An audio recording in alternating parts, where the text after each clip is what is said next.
नमस्कार दोस्तों, एक कैलकुलेशन है कि 2 और 2 4 होते हैं। लेकिन यदि कोई आपको पढ़ाए कि 2 और 2 5 होते हैं या फिर 2 और 2 22 होते हैं और आपको ये पता भी ना हो कि सही क्या है, लेकिन कुछ समय बाद जब ये सच्चाई आपको कोई महापुरुष प्रूफ के साथ बता दे तो आप उसका बार बार धन्यवाद करेंगे, ना कि उसके साथ झगड़ा करेंगे। दोस्तों, आज भारत में 80% हिंदू हैं जो अनवरत हजारों वर्षों से 2 और 2 5 पढ़ते आ रहे हैं। सबसे बड़े दुख की बात यह है कि आज हम हिंदू पढ़े लिखे होकर भी अंधविश्वास और धर्म की पट्टी इस तरह अपनी आंखों पर बांधे हुए हैं कि हमारे हिंदू धर्म के पवित्र ग्रंथ वेदों और गीता में लिखी सच्चाई को भी नहीं देख पा रहे हैं। लेकिन कब तक कबूतर की तरह बिल्ली को देखकर आंख बंद करते रहेंगे और मरते रहेंगे। संत रामपाल जी महाराज के करोड़ों भक्तों की तरफ से आपसे प्रार्थना करते हैं कि हे मेरे कौम के लोगों, हिंदू भाई बहनों, हमारी भी तो सुनो। हम आपके दोस्त हैं, दुश्मन नहीं हैं। हमारा उद्देश्य बस इतना है कि भोली जनता को हमारे धर्म गुरुओं द्वारा 2 और 2 5 पढ़ाया गया और पढ़ाया जा रहा है। और वहीं दूसरी तरफ संत रामपाल जी महाराज इस सच्चाई को बता रहे हैं कि गीता और वेदों में लिखे ज्ञान को मानो, इन तत्व ज्ञानहीन गुरुओं की दंत कथाओं पर विश्वास मत करो, अपनी आंखों से प्रमाण देखो और सच्चाई को स्वीकार करो। अगर आपको हमारी इन बातों पर विश्वास नहीं हो रहा है तो आप खुद देख लीजिए ऐसे गुरु जो 2 और 2 5 पढ़ा रहे हैं, 2 और 2 5 पढ़ा रहे हैं। मिलते हैं पहले गुरु से जिनका नाम है अनुरुद्धाचार्य जी। यदि कोई वैश्या है, सारी जिंदगी उसने वैश्यावृत्ति की और यदि आखिरी में उसका चित्त शुद्ध हो गया और उसने भगवान के चरणों में अपने आप को समर्पित कर दिया, तो जीवन में यदि कोई आत्मसमर्पण आखिरी समय भी कर ले, मरने के 4 मिनट पहले, कि हे प्रभु मैं आपकी हूँ, इतना भी कह ले और समर्पण भाव रख ले, तो भगवान उसका भी उद्धार कर देते हैं। इतने दयालु हैं भगवान। देखा दोस्तों, इनके हिसाब से तो जिंदगी भर आप मौज करो, मस्ती करो, व्यभिचार करो और अंत में जब आप बूढ़े हो जाओ या आपको पता चले कि अब आप मरने वाले हैं तो भगवान से माफी मांग लो, भगवान आपको माफ कर देंगे और फिर आपको स्वर्ग की प्राप्ति होगी। दोस्तों, यदि अनुरुद्धाचार्य के हिसाब से चले तो कभी कोई भक्ति करेगा ही नहीं और अपने आखिरी समय में भगवान से माफी मांग लेगा और स्वर्ग चला जाएगा। फिर दोस्तों, इन कथावाचकों की जरूरत क्या है? अनुरुद्धाचार्य की जरूरत कहाँ है? दोस्तों, यह सब इनकी मनगढ़ंत कहानियां हैं और शास्त्र विरुद्ध बातें हैं। सुनिए अब संत रामपाल जी महाराज से भक्ति का नियम क्या है। और कहता है कि भक्ति तो बुढ़ापे में करया करें, वृद्ध अवस्था हो जा। तो उसको बता भी बुढ़ापे में भक्ति कठिन हो जाएगी जब पहले से स्टार्ट ना हुई तय, क्योंकि बुढ़ापे में तो फिर सारी ये आपदाएं आती हैं, कभी आंख बनवानी, कभी दांत पड़वाने, कदे पिंडी भड़के, कभी सिर में दर्द और बड़ा परिवार हो जाता है, कदे कोई बीमार, कोई किसी की मृत्यु, वह सारी उस वृद्ध के चोट लगा करें। और कदे खांसी सतावे, कदे और 100 समस्याएं हो जाती है, उठ के बैठा जाना, और क्या पता वृद्ध अवस्था तक प्राणी जीवित रहेगा कि ना रहेगा। तो भक्ति के लिए तो संतों ने बताया है, सदग्रंथों में भी यही लिखा पाया है कि भक्ति के लिए जब भी बच्चा 3 वर्ष का हो जाए, बोलने लग जा, 3 वर्ष के बालक को उपदेश दिला देना चाहिए। जैसा भी करे वो थोड़ा बहुत करता रहेगा, क्योंकि घर में जब चर्चा चलती है, मंत्र चलेंगे तो वो भी बोलेगा, अपने आप बोलता रहेगा। बच्चे को ज़्यादा असर होता है, प्रभाव बनता है। तो 3 वर्ष तक बच्चा माता पिता के आश्रित होता है। माता पिता ने दीक्षा ले ली, मर्यादा में रहेंगे तो परमात्मा उनके उस स्तर के बच्चों की भी रक्षा करेंगे और फिर उन बच्चों को नाम से जोड़ देना चाहिए। तो फिर क्या देखा, 1 महीने के बाद फिर उसी गांव में, नगर में जाने का परमात्मा ने संयोग बनाया, सत्संग था। तो दूसरी बार जब दास गया, वहां पता चला कि वो व्यक्ति जो यहाँ वाद विवाद करे था, वो उसकी मृत्यु होगी। और मृत्यु भी कैसे होगी, कैसे हुई? बड़ी दर्दनाक तरीके थे। उसका अपना एक कुआं था, इस साइड की बात है, बाडड़ा साइड की, हरियाणा की। उसका अपना एक कुआं था, उस कुएं में नीचे जल था। कुएं में से वो ट्यूबवेल चलाते हैं, तो सारा दिन ट्यूबवेल चलाया, पानी कुछ नीचे चला जाता है। वो पानी नीचे चला गया कुएं का, और वो स्नान करने के लिए वो क्या करता था, उस कुएं में ही उसने नीचे पत्थर की पैड़ी सी लगा रखी थी, उन पर बैठकर स्नान करता था। जब कुएं का पानी भरा होता था तो वो ऊपर की पैड़ियों पर बैठकर वहीं नहा लेता था। और फिर क्या, उस दिन पानी गया नीचे उतर, और उसने सोचा इस नीचे वाली पैड़ी पर बैठकर नहा लूं, और दायरा कम से कम 5 फुट नीचे। उसने ध्यान किया नहीं। वो नीचे जाया तो उस पैड़ी पर काई लगी हुई थी, पैर फिसल गया और कुएं में गिर गया। उसने चेष्टा की पैड़ी को पकड़ने की, वो उसके हाथ की रेंज से बाहर हो गई और उसके अंदर वो डूब कर मर गया। सारी रात ढूंढते रहे उनके घर वाले, बच्चा आया नहीं, कहाँ गया, कैसे है। खोजते खोजते सुबह देखा तो कपड़े और जूते बाहर रखे हैं, अंदर कुएं में मरकर ऊपर तैर रहा है। जब उसको देखा कि उसके हाथों की ने जो कोशिश की उसने पकड़ने की किसी वस्तु को, कुएं की अंदर की साइड पर पक्की थी वो, उस पर काई लगी हुई थी, उसके अंदर से उसी उंगलियों के निशान गड्ढे हुए थे कि किसी प्रकार पकड़ दो, निशान थे, और वो मृत्यु को प्राप्त हुआ। इससे ये ज्ञान समझ में आना चाहिए कि किस आधार से हम इतने फूले फिरे हैं और क्या बकवाद गढ़ते हैं। अब वो वृद्ध होया ना, भक्ति उसने करी नहीं, अब पता नहीं कहाँ धक्के खाता फिरेगा, कोई गधा बनेगा, कुत्ता बनेगा। तो पुण्यात्मा इन बातों को याद रखे। अब उसकी मौत क्यों कर हुई होगी? आसानी से नहीं हुई होगी। रोया होगा, चिंगाड़ा होगा, न चिल्लाया होगा, बचा लो बचा लो। अब बचानी है, कोई याद भी ना करे, वहां कौन बचावे? वहां भगवान बचावे, अठा के बाहर ले आवे। उस समर्थ शक्ति की ओट होता है, उसका सहारा मिले। प्रहलाद बचाया, ध्रुव बचाया, मीराबाई बचाई, कितने प्रमाण देख लो जो अब लाखों की संख्या में यहाँ बचा रहे हैं भगवान। तो हमने परमात्मा की शरण अति शीघ्र ग्रहण करनी चाहिए। संत रामपाल जी महाराज की वीडियो देख के आप समझ गए होंगे। दर्द को हद तो तब हो जाती है जब अनिरुद्धाचार्य कहते हैं कि कलयुग में पराई स्त्री के बारे में गलत सोचने से पाप नहीं लगता है। मानस पुण्य हो या नहीं पापा, ये कलयुग है। इस कलयुग में आप जो मन से पुण्य करते हैं कि मैं वृंदावन गया, मैं बिहारी जी को देखा, मैंने बिहारी जी के चरण धोए, ये पुण्य जो मन से आप कर रहे हैं इसका पुण्य तो मिलेगा।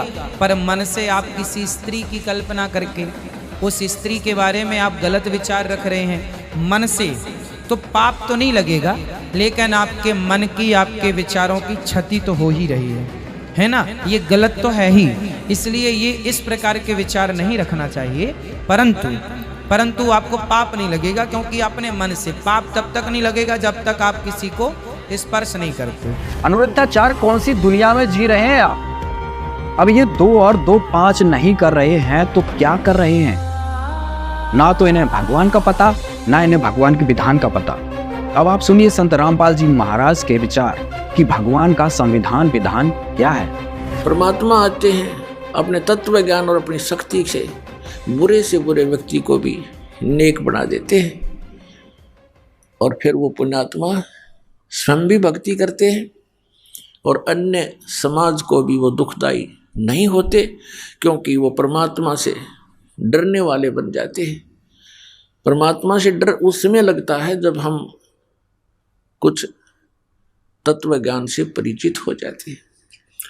तत्व ज्ञान से परिचित होने के बाद परमात्मा कहते हैं तुमने उस दरगाह का मैल नहीं देखा और धर्मराज के तिल तिल का लेखा, कि तुम यहां गलतियां करते हो, रिश्वत लेते हो, किसी को सताते हो, अपने से निर्बल को तंग करते हो, परमात्मा के पास तुम्हारा एक एक श्वास का अकाउंट है। आप मन में गलत भी सोचते हो, वो भी आपके बैड अकाउंट में वह एंट्री होती है और उसका भी फल आपको भोगना पड़ता है। अब विचार करो, सो नारी जारी करे और सुरापान 100 बार, एक चिलम हुक्का भरे वो डूबे काली धार। ओए होए, एक पर नारी गमन करने का, पर नारी के साथ दुर्व्यवहार करने का, दुराचार करने का कितना पाप बता। 70 जन्म अंधा हो डोले। और मांस खाने वाले का सुरापान मदमांसाहारी और गमन कर्म हो गए नर नारी। पर नारी 70 जन्म कटेंगे शीशम और साक्षी साहिब है जगदीशम। इन सभी पापों को जोड़ दे। शराब पीने वाले को जो 70 जन्म कुत्ते का भोगेगा एक बार पीने से, और 70 जन्म सिर कटेंगे। इन सभी पापों को एक बार ऐसे करने से ये पाप है, तो कहते सुरा 100 नारी जारी करे, वो कितना पाप हो गया। एक बार करने से 70 जन्म अंधा हो तो 100 से जोड़ दो 7000 बार, यानी इतना 100 गुना पाप किसको लगेगा, जो केवल धूम्रपान करने वाले का सहयोग देगा। सुरापान 100 नारी जारी करे सुरापान 100 बार, और एक चिलम हुक्का भरे वो डूबे काली धार। तो इसलिए इस तम्बाकू सेवन में और घना पाप है। यानी पाप तो वो भी है, पर इसमें उससे 100 गुना ज्यादा पाप है। और पाप तो सारे ही है, विष तो विष ही है, तो कुछ तेज है कोई थोड़ा कम है, तो विष को सेवन हमने करना ही ना चाहिए था। आप देखते हो मंत्री लोगों का भी इतिहास सुनते हो, और जजों के बारे में भी सुनते हो, IAS IPS के बारे में, और बहुत से इंजीनियरों के बारे में, डॉक्टरों के बारे में रिश्वत लेते हैं। धिक्कार है उनके जीवन को, उनको ज्ञान नहीं है इसलिए विष खा रहे हैं। जब ये ज्ञान होगा जहर दिखाई देगा आपको। परमात्मा ने बताया कि तुमने उस दरगाह का मैल नहीं देखा और धर्मराज के तिल तिल का लेखा। तुमने वो स्थान देखा को ना जहां काउंट होता है, वहां छुपा नहीं सकते, वहां गवाह की आवश्यकता नहीं है। आप जो भी कर्म करते हो, आपके अंतःकरण में वो फिल्म की तरह गुप्त चित्र अंदर अंकित होते हैं, और इसकी एक कॉपी धर्मराज के दरबार में ऑटोमेटिक डेली चली जाती है। जब आप वहां जाओगे, आपकी RDX वहां तैयार पाओगी, और ला के कंप्यूटर में और आपको खड़ा कर देंगे सामने, अब देख तेरे कुक्रम और सुक्रम। वहां पूछने वहां ना करने की आवश्यकता कोई नहीं, इसने झूठ बोलने का समय ना मिल रहा है, अगमने ऐसा ना करे, वो तो करता दिखा है। फिल्म में जो आदमी कर रहा है सारे काम, वो कैसे करेगा हमने ना करे, नीची गर्दन कर लेता है। कहते तुमने उस दरगाह का मैल नहीं देखा और धर्मराज के तिल तिल का लेखा, एक एक तिल का। चिट्टी पायल बाजे पैर, साहेब सुनता है सब लहर। यदि हम सोच भी गलत करते हैं किसी के बारे में, वो भी अंकित होती है। हम सोच भी अच्छी बनाते हैं, भला करने की ना कर सकते हैं, दान करने की सोच करते हैं नहीं कर पाते हैं, उसकी भी राहत आपको मिलती है, वो भी गुड अकाउंट में होता है। और करना तो पड़ेगा ही पड़ेगा, लेकिन सोच अच्छी है वो भी अच्छा अकाउंट है। और सोच बुरी रखते हो, किसी के बुरा करना चाहते हो, तो वह भी लिखी पाओगी आपकी। तो परमात्मा कहते हैं तुम इसलिए यहां गलती करके फंसे रहते हो, तुमने उस परमात्मा के न्याय स्थल को देखा नहीं है, जहां पर एक एक नए पैसे का अकाउंट आपने पूरा करना पड़ेगा। जो किसी का बुरा किया है, किसी का लिया है, दिया है, वह पूरा करना पड़ेगा तुमने। तो उसके लिए अब हम आपको एक परंपरा बताते हैं। ये ना समझना कि ये नियम सख्त हैं, ये बहुत आसान नियम बना दिया आपके। किसी से पैसे लेते हो फिर उसका देना पड़ेगा, ये कोई बड़कों का खेल है। जैसे कोई रिश्वत लेता है या किसी और 2 नंबर से बकवाद करके किसी से ठग लेता है, वो पैसे उसने देने पड़ेंगे। इसमें ना किसी और जन्म में वो दामाद बन के ले जाएगा और खुश होकर देने पड़ेंगे, और कई गुना हो जाएंगे तब तक। तो सिर में दर्द करने की आवश्यकता नहीं है। ये बिना ज्ञान के हम ऐसा करें। इसलिए अब क्या है, जैसे हमारे उलझे संस्कार तो ढेर हैं अभी पिछले भी, ये तो समाप्त हो ही नहीं सकते। यदि ये विधान हम माने इन अज्ञानियों का कि प्रारब्ध कर्म और संचित कर्म जितने भी हैं ये तो भोगने ही पड़ते हैं, और फिर मोक्ष कैसे होगा, अंत कैसे होगा, ये हमारा आपस का संस्कार अंत नहीं होगा तब तक हम मुक्त नहीं हो सकते, फ्री नहीं हो सकते।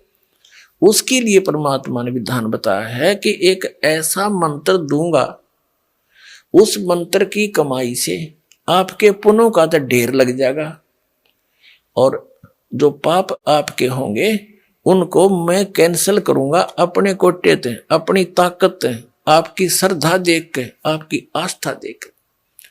कहते हैं जब ही सतनाम हृदय धरो भयो पाप को नाश, और जैसे चिंगारी अग्नि की वही पड़े पुराने घास। तो 1000 टन सूखा घास पड़ा हो और उसमें एक माचिस की सीख जला कर लगा दे, सारे को फूंक करके ढेर बना देगी, राख बना देगी, और चलेगी तेज हवा उसको उठाओगे कहीं की कहीं फेंक का होगी, फील्ड क्लियर हो जाएगा। तो कहते हैं जैसे सूरज के आगे बदरा ऐसे कर्म छयारे, और प्रेम की पवन करे चित मंजन झलके तेज नयारे। आत्मा और परमात्मा के बीच में आपके इन पाप कर्मों का के बादल छा गए, इनको प्रेम की पवन और करे चित मंजन झलके तेज नयारे। जैसे सूरज के आगे बादल ऐसे कर्म छयारे, और प्रेम की पवन करे चित मंजन फिर झलके तेज नयारे। एक मंत्र दिया जाएगा आपको, आपके पापों का नाश करेगा। आपके जब पाप नाश हो जाएंगे, आपके हृदय में एक विशेष कसक बनेगी। भगवान की चर्चा सुनते ही, प्रारंभ होते ही, उसका नाम शुरू होते ही, कहीं पर भी चर्चा सुनते हो तो एकदम गदगद आत्मा होगी, आंखों से आंसू टपकने लग जाएंगे। तो वो प्रेम की पवन है, प्रेम की हवा चल पड़ी, और फिर वो साफ कर देगी आपके सब दुर्गुणों को, और संचित अपराध है उनको भी, और प्रारब्ध वाले कर्मों को भी ये मंत्र नाश करेगा। तो कहते हैं इस प्रकार, तो यहां जो हम अपना जो संस्कार है अब आपके जिसके भी जैसे हैं, अब इसको परमात्मा यही निमटा देगा आपके जैसे। अब हम करने परमात्मा के आदेश से होगा बच्चों, जीव के बस का नहीं है। कबीर भगवान की रजा बिना ना तो समाज सुधार हो सकता। ये समाज सुधार का ठेकेदार बताया करते, समाज सुधारक देखा करते, मैं ऋषि दानंद जैसे, उन जैसा विकारी प्राणी नहीं था, और हम उनसे आशा करते थे कि वो समाज सुधार करेंगे। भांग वो पीता था, तमाकू सूंगा तमाकू खावे और हुक्का पीवे, नंगा रहे, अबरक भस्म खावे और चाय पीवे 150 वर्ष पहले। तो कहने का भाव ये है किसी जीव का दोष नहीं, यू काल किसी के पंजे नहीं टेकने देता। ऋषि में ऋषि फेल कर दिए। विश्वामित्र जैसे राजा था, विश्वामित्र राज त्याग कर जंगल में जा बैठा, घोर तपस्या करने, रास्ता था नहीं इनके पास, परमात्मा का साथ नहीं, काल इनके इर्द गिर्द रहता है, इनकी बकवाद को तुरंत खराब करने के लिए साधना कर रहा था।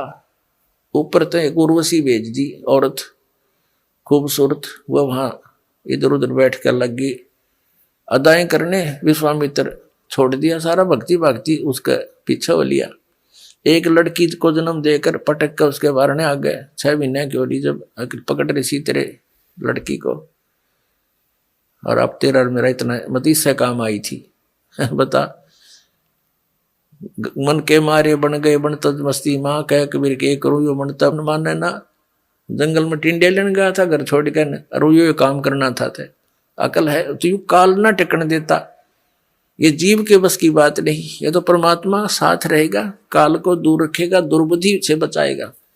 ऐसे ही इन महर्षियों ने कोशिश की समाज सुधारण की, लेकिन खुद ना सुधर सके और उनके खाक सुधारेंगे तो इनके बस की बात नहीं थी। ये काल इतना प्रबल है। ये तो कहते हैं काल डरे करतार से, जय जय जय जगदीश से, ये जोरा जोड़ी जाड़ता पगरज डार सी से। कहते हैं काल डरे करतार से और जय जय जय जगदीश और जोरा यानी मौत परमात्मा के जूते साफ करती है और पगरज डारे शीश कबीर परमात्मा के आगे कहते हैं ये मौत और ये काल है, उसके आगे करबद्ध हाथ जोड़कर खड़ा रहता है। संत रामपाल जी महाराज और अन्य धर्म गुरुओं के विचार सुनकर मुझे तो समझ आ गया पूर्ण मोक्ष संत रामपाल जी महाराज के बताए अनुसार भक्ति करने से ही होगा, क्योंकि संत रामपाल जी महाराज जी हैं जो शास्त्रों की सही सही कैलकुलेशन बता रहे हैं और प्रमाण सहित दिखा रहे हैं कि 2 और 2 4 ही होते हैं। धन्यवाद दोस्तों, हमारी आज की वीडियो में बस इतना ही। बने रहिए हमारे साथ। अगर इस वीडियो से संबंधित आपका कोई विचार हो तो हमें कमेंट्स करके जरूर बताइए। धन्यवाद।